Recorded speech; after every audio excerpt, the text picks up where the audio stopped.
Yun. Welcome everyone. Isang magandang araw sa ating lahat. Yan, makita natin yan. Yan sa may MacArthur po yan. No? Doon sa unahan, bahagi na yan ng Santo Tomas.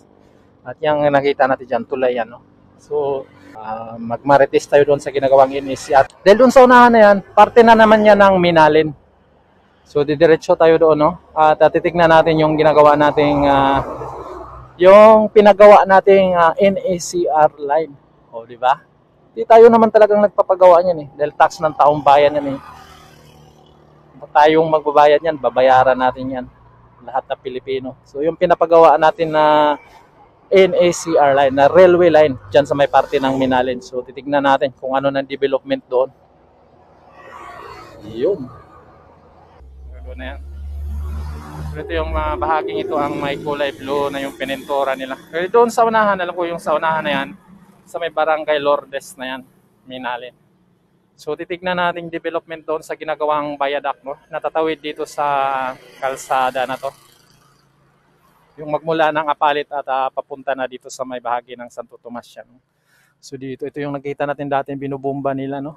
Yung mga mangga, puno ng mangga. Yun. So ilang metro na lang tayo at makukunan natin video kung nasaan na yung gantry nitong ginagawang viaduct ng NECR dito sa may parte ng Minalin. Pinagbubuwal na yung mga ano dito, yan o, mga poste.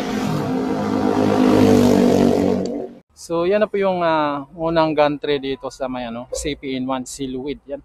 So ilang span na lang yan, bilang ko dito 1, 2, 3, 4, 5, 6 5 or 6 na span na lang yung kulang dito, no? At idugtong na niya itong tapos na dito. Yun, ito yung tapos na. Yan. At makita natin dyan yung mga yung excavator. Yung grader. Loader. Yan, to loader. So, siguro ginawa nila itong swell pit, tambakan. Tapos hinahakot na yan ng dump truck. Yan, yan po yan.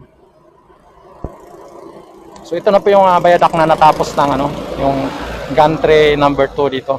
Nandoon na sa bahagi ng papasok na rin doon sa unahan. Papasok na rin doon sa may Santo Tomas. Yun. So dito malapit na lilipat itong gantry na ito.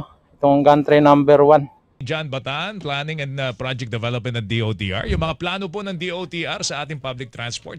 Samantalang paghinto ng serbisyo po natin sa Philippine National Railways mula po sa Malabon patungo po sa Calamba. Ito po ay sa kadahilanan na gusto po nating pabilisin. Ito pong construction ng tinatawag po nating North-South Commuter Railway o yung linya po natin na magdudugtong mula sa Clark International Airport sa Pampanga patungo po sa Calamba. So baka po hindi batid ng ating mga listeners. North to South, ang gandang plano nito. Ang gandang plano.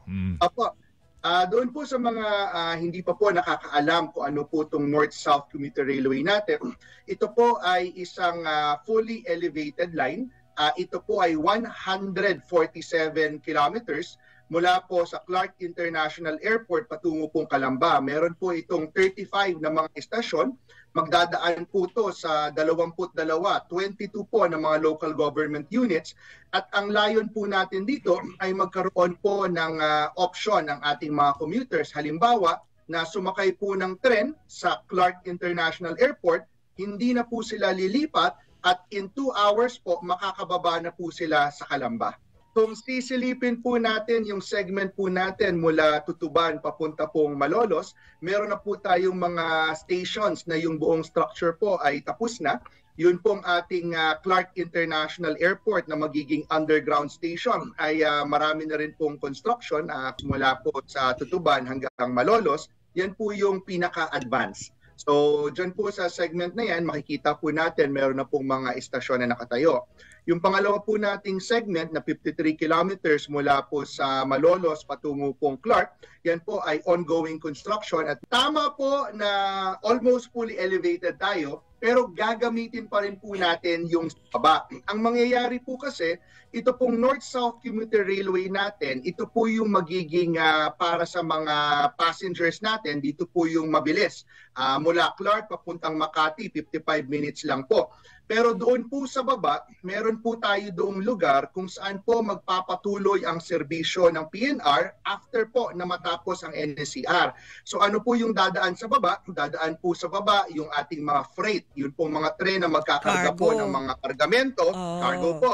Doon din po sa baba ay maaari pong dumaan yung mga tren po natin na pang long haul. Halimbawa po, yung tren po na papuntang Bicol, yung tren po na pupunta ng Clark, pupunta po ng Northern Luzon, doon naman po sila dadaan sa baba. So hindi po mawawala yung linya po natin sa baba ng North-South Commuter Railway, ngunit ang mangyayari po ay magkakaroon po tayo ng dalawang serbisyo na magdadaan po dito sa linya ng Philippine National Railway. Dahil po inumpisahan natin ng hiwa-hiwalay yung iba-iba pong segments, meron din po tayong mga hiwa-hiwalay na pag-uumpisa ng operasyon. So halimbawa po itong Malolos po hanggang Maynila natin ay inaasahan po natin matapos as early as 2026. Yun pong Malolos hanggang Clark by 2027 at ito pong papuntang Calamba 2028 to 2029. So napakahaba po ng linyang ito. 147 kilometers, 35 po ng mga estasyon at 22 ng mga local governments po ang sakop niyan. Kung kaya po, unti-unti po natin bubuksan yan as we go along po.